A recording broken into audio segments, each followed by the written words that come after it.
right, so today, this will be good, and we'll get to some of your thoughts, questions.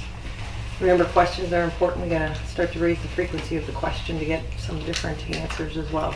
So one of the things we're starting out with today is the idea that we are all still very tethered to this concept of the illusion of time and space. Time and space. That is just a construct we have here in the third dimension. It's not wrong. I'm not saying it's wrong. I'm just saying it's incomplete. Because one of the conversations I really want to get into today is the idea that, and we have to be impeccable with our words, guys. So when you ask questions, I'm going to assist you because words are vibrations. So if I'm getting to be requesting of you all to be more mindful of the questions and the thoughts that you're having, we're going to have to remember that the words are frequencies, they're vibrations. One of the things we continue to talk about is that you are a frequency receiver. So this means that you are constantly broadcasting a frequency out to not only this universe, but multiple universes. So as you broadcast this out, the benevolence of the universe does what? It radiates back to you, so to speak, the frequency at which you resonate. So in your vortex, in your reality, is a manifestation of what you give out. Again, remember, the universe in its loving, benevolent, conscious energy doesn't say, hey, let's teach these folks a lesson. You know, they're not the third dimensional parent that says, what are the consequences? We're making an arrangement strategically to figure out what the punishment is. That is a third dimensional concept. The universe doesn't do this to us. It says, here's what you're offering to us. We'll show it back to you in your vortex. So one of the things we continue to talk about is that concept of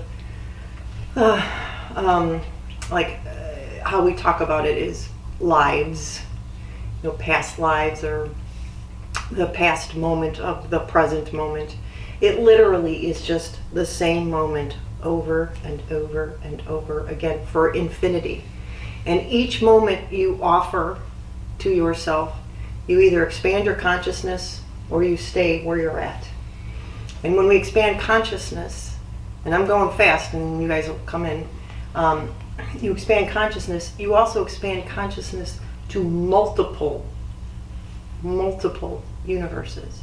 So when you're sitting there and you're emitting a frequency, it's not just going into the ether, it's going to many different places, not just this universe, but many. So when you expand consciousness, what happens? We expand our access to other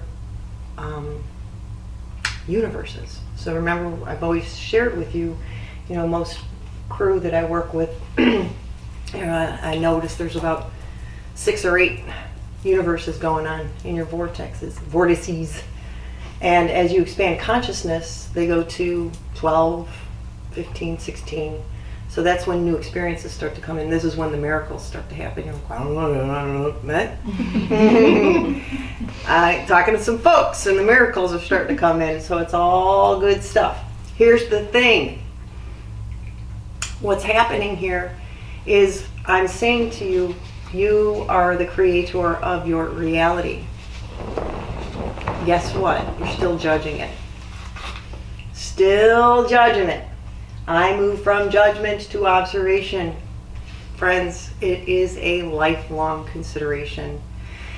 And when you transition, you'll have pretty wide access to how you messed around with it in this frequency.